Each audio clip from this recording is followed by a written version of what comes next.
बच्चों, आज हम सुनेंगे एक माँ की प्यार की कहानी। एक गांव में सीता नाम की एक बकरी अपने 2 बच्चे सन्नी और बन्नी के साथ रहती थी। एक दिन दोपहर के समय वह सो रही थी और उसके बच्चे पास में खेल रहे थे। शाम को जब जागी तो उसने देखा कि उसके बच्चे वहां नहीं थे। वह बहुत परेशान हो गई और अपने बच्चों को हर जगह ढूंढने लगी।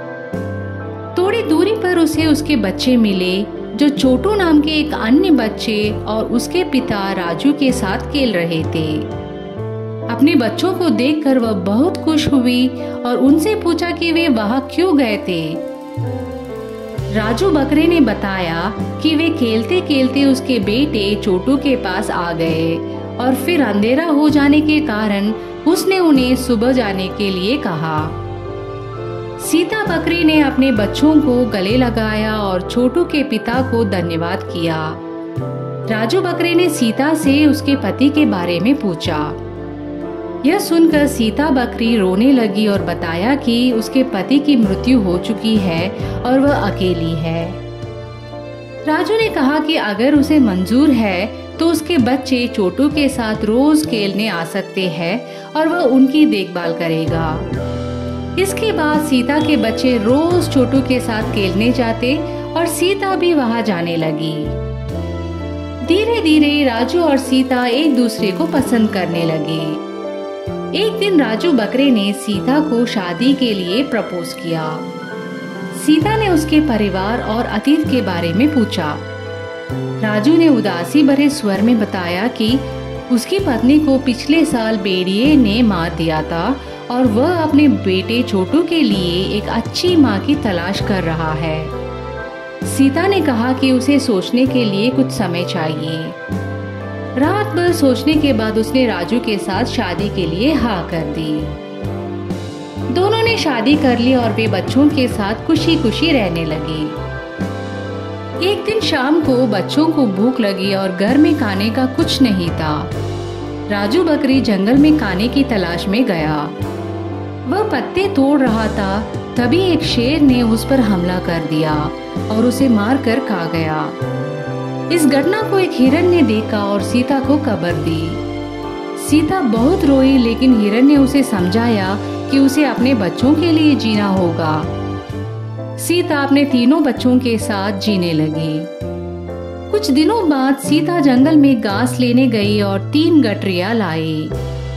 रास्ते में एक गठरी गिर गई जिसे वह नहीं देख सकी। घर लौटने पर उसने 2 बच्चों को घास दी, लेकिन तीसरी गठरी नहीं होने के कारण छोटू दुखी हो गया। उसने सोचा कि उसकी सौतेली माँ उसे प्यार नहीं करती। छोटू के मन में गलतफहमियां बढ़ने लगी। कुछ दिनों बाद सीता बकरी अपने पहले बच्चे सन्नी को नहला रही थी। छोटू ने उससे कहा कि वह उसे भी नहला दे। सीता ने कहा, मैं सन्नी को नहला लूं, फिर तुम्हें नहलाऊंगी। सीता ने सन्नी को नहलाने के बाद छोटू को बुलाने की तैयारी की ही थी कि तभी एक बंदर आया और बताया कि उसकी दोस्त हिरण की तबीयत बहुत खराब है और उसे तुरंत मिलने जाना होगा। सीता यह सुनकर हिरण से मिलने चली गई और छोटू को नहलाना भूल गई। छोटू को फिर से बहुत बुरा लगा और उसे अपनी माँ के बारे में गलतफहमियां होने लगी, जो माँ वास्तव में एक अच्छी इंसान थी। उसे छोटू ने गलत समझना शुरू कर दिया। उसने सोचा, सौतेली माँ हमेशा सौतेली ही होती है, उसे सिर्फ अपने बच्चों से प्यार है। उसके मन में अपनी माँ के लिए द्वेष की भावना पैदा हो गई। फिर उसने सोचा कि अगर उसे अपनी माँ का प्यार चाहिए तो उसे उसके 2 बेटों को खत्म करना होगा। एक दिन उसने अपने 2 भाइयों को खेलते खेलते कुएं के पास ले जाकर उन्हें कुएं में धक्का दे दिया। दोनों की मौत हो गई। उसने सोचा कि अब उसकी माँ उसे बहुत प्यार करेगी। जब सीता घर वापस पहुंची तो छोटू ने झूठ बोला कि उसके भाइयों को शेर ने खा लिया। यह सुनकर सीता बकरी फूट फूट कर रोने लगी, लेकिन छोटू ने उसे समझाया कि वह उसके लिए है और उसे सांत्वना दी। अंदर ही अंदर छोटू ने सोचा कि अब उसकी माँ उसे प्यार करेगी। दोनों घर लौट रहे थे तभी रास्ते में उनका सामना शेर से हो गया। सीता बकरी ने छोटू से कहा, तुम भाग जाओ, मैं शेर का सामना करूंगी। शेर ने कहा, मुझे ज्यादा भूख नहीं है, मैं सिर्फ तुम दोनों में से एक को ही खाऊंगा। अगर तुम भागोगे तो मैं तुम्हारे पीछे भागूंगा और तुम दोनों को पकड़ लूंगा। तब माँ सीता बकरी ने कहा, तुम मुझे खा लो और छोटू को जाने दो। माँ, आप अपनी जान देकर मुझे बचा रही हो?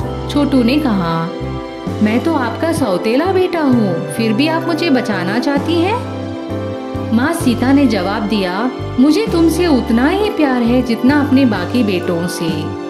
यह सुनकर छोटू को अपनी गलती का एहसास हुआ कि उसने अपनी माँ को गलत समझा। उसने अपनी माँ को सब कुछ बता दिया कि उसने अपने भाइयों को मार डाला। वह रोते हुए माफी मांगने लगा और कहा, माँ, मुझे शेर को दे दीजिए। सीता दुखी हुई लेकिन बोली, बेटा, जो हुआ सो हुआ, तुम मेरे बेटे हो और मैं तुम्हें शेर के हवाले नहीं कर सकती। छोटू रो पड़ा और अपनी माँ को गले लगा लिया। शेर ने उनकी बातचीत सुन ली। शेर ने सीता से पूछा, क्या तुम वही बकरी हो जिसका पति हाल ही में मारा गया था? सीता ने कहा, हाँ। शेर ने कहा, तुम्हारे पति को मैंने ही मारा था। हम शेर प्यार और स्नेह नहीं समझते, लेकिन आज एक माँ का प्यार देखकर मैं बहुत प्रभावित हुआ हूँ। मैं तुम दोनों को छोड़ रहा हूँ। जाओ और खुशहाल जीवन जियो। सीता और छोटू घर लौट गए। छोटू ने बार बार माफी मांगी, लेकिन सीता ने कहा, बेटा, माँ हमेशा माँ होती है, चाहे वह जन्म देने वाली हो या सौतेली। माँ का प्यार हमेशा अद्वितीय होता है और अमूल्य होता है। छोटू को एहसास हुआ कि माँ का प्यार सच्चा और अनमोल होता है, चाहे वह जन्म देने वाली हो या सौतेली। धन्यवाद। अगर आपको यह कहानी अच्छी लगी तो इस चैनल को जरूर सब्सक्राइब करें।